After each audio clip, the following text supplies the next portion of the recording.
Hi, this is Eunice Palacios Ramírez, LMFT.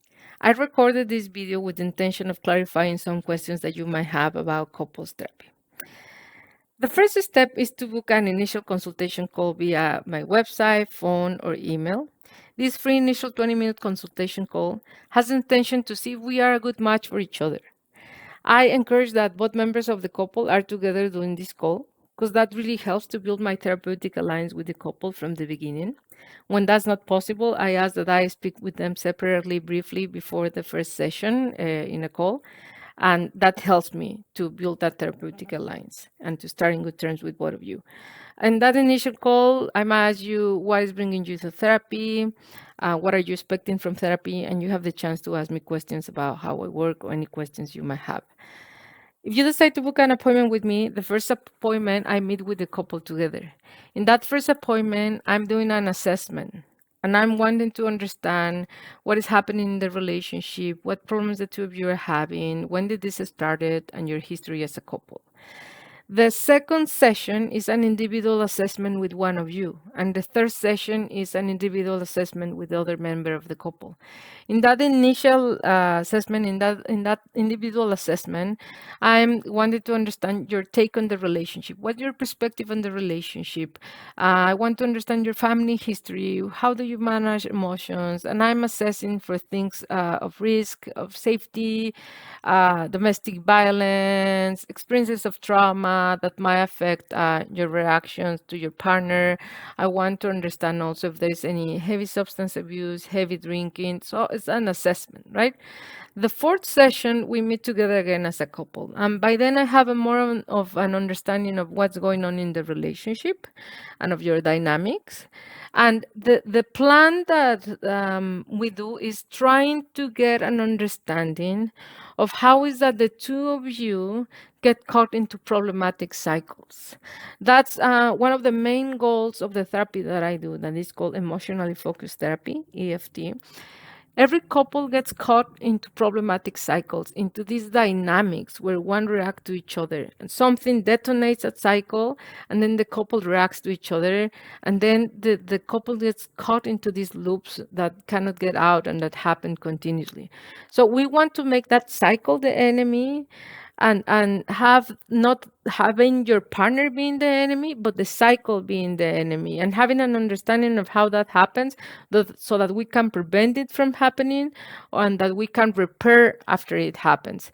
An example that occurs to me maybe is a couple that has children, and then the children are throwing a tantrum, and this partner disciplines, get loud, yell. This one criticizes, and as this one criticizes, this one get defensive, and then they start, right? They start an argument. And then maybe at the end, this one ends up distancing, this one ends up feeling misunderstood, is wanting to talk to this one, explain their point of view, and this one is distancing. So they, both of them end up very disconnected, very alone, losing connection. So we want to understand also what emotions are driving those reactions. Maybe this partner that is feeling misunderstood and is getting defensive is feeling very alone in their experience, is feeling that they are the bad person in the household, the bad parent. They are thinking, they're feeling very insecure about their parenting. Maybe they are feeling unappreciated by their partner, and maybe this partner that is distancing, and maybe at their partner's eye might feel like, oh, they don't care about me, they are withdrawing, they don't want to talk to me. Maybe this one is fearful of losing that connection, of getting into an argument, so they prefer to distance in an effort to protect the relationship, but they have fear of losing that connection, fear of going at the end of the day, not talking to each other, going through the week, being in bad terms with each other. So we want to understand what are those internal emotions, what are those experiences inside. And the more clarity you have on those emotions, then the more you get into a place of vulnerability, into a place where you can then turn to your partner and share from your heart and share those vulnerable emotions. Vulnerability connects people, but reactivity alienates people. So it's called emotionally focused therapy because it's going into your emotions and then sharing from vulnerability. When there have been a history of betrayals, of emotional injuries, times where your partner was not there for you, we want to understand how is that those injuries, those betrayals add to the cycle. How is that that intensifies the cycle? I will record a separate video of how I work with injuries, with betrayals, with emotional injuries, and I will explain more, but basically we want to make sure there is an acknowledgement of what happened, reparation, and a common narrative on what was happening for each one of you. Many people ask me, what kind of mentality should I come with to couples therapy? And I tell them, couples therapy is a process. And I ask you that you trust the process. I am the facilitator of that process. I'm the facilitator, almost like I am choreographing a conversation, facilitating a conversation between the two of you, where you can go into your emotions and share from vulnerability. But I'm not a referee. I'm not a mediator. I am a facilitator of a conversation. I am in charge of the process, but I'm not in charge of the outcome. And sometimes the outcome is a stronger couple, a couple that repairs and is together, and sometimes the outcome is separation or divorce. But even if the outcome is separation of divorce, therapy could help a couple to have an understanding of why is that things didn't work out. And they can look at at their cycle and said, gosh, our cycle was so complex. This is why we didn't work out. This is when things went wrong. This is how these injuries, these critical times really damage the relationship.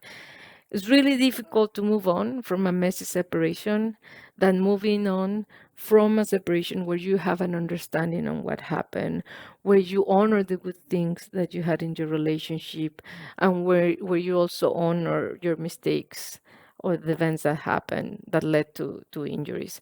So you can benefit from couples therapy even if the outcome is separation. I tell people to come in good faith to therapy, to be consistent with the process, to be honest when they are in therapy, that they are not maybe having a relationship on the side while at the same time they are wanting to build trust with their partner, because then it's not going to be possible to build trust. So I ask that they're committed to the therapeutic process, that they are honest, and that they give it a shot. And probably your relationship, the time, the energy, the love you have invested is worth giving it a shot. Is worth giving it the time to understand how is that the two of you have gotten to this place. Um, there are some contraindications for couples therapy. When someone has already checked out of the relationship, if their heart is no longer in the relationship, and they just come into therapy to mark a checkbox to say, we went to couples therapy, we're going to divorce, then it doesn't have really, a purpose of benefiting the relationship. It's different if you say, we're going to divorce, but let's get an understanding of how we got to this place. Let's honor the good things, the bad things we had.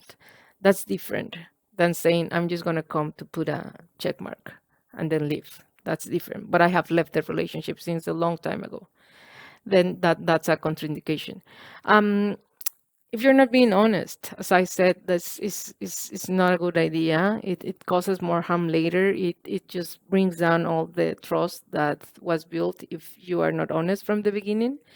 And when someone is afraid of disclosing something, then I can help to facilitate that from the beginning. You have to disclose. I will not. I don't keep secrets. And that has to happen from the beginning. If there's ongoing violence, if it's not safe at home, then it's not safe to do couples therapy, because I'm going to ask you to be vulnerable, share from your heart to your partner. And if when you get home, you get punished or abused for speaking your emotions, then it's not going to be a safe situation. When there has been violence in the past, but there's no longer violence, that's different. It's more complex. There's more assessment, and the process might be slower. We want to put things into place, agreements into place, and help into place also for that person that has trouble controlling their reactions, to make sure that couples therapy is safe. Also, if you're not going to be consistent, if you're just going to come when you have an argument, but you're not really consistent with the therapy, it's not going to help. Another contraindication for couples therapy is if there is heavy substance abuse, heavy drinking. I'm going to ask you to go into those vulnerable emotions and share with your partner.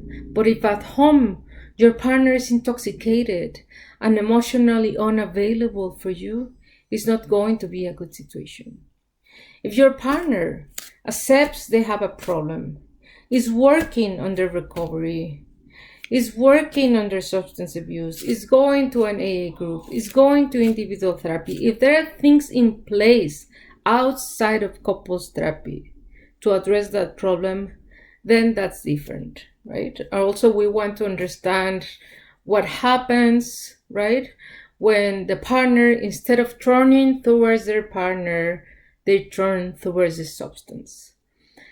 That is part of the cycle. So we want to address it in terms of the cycle, in terms of what emotions are driving that withdrawal from their partner and going to the substance or to the alcohol.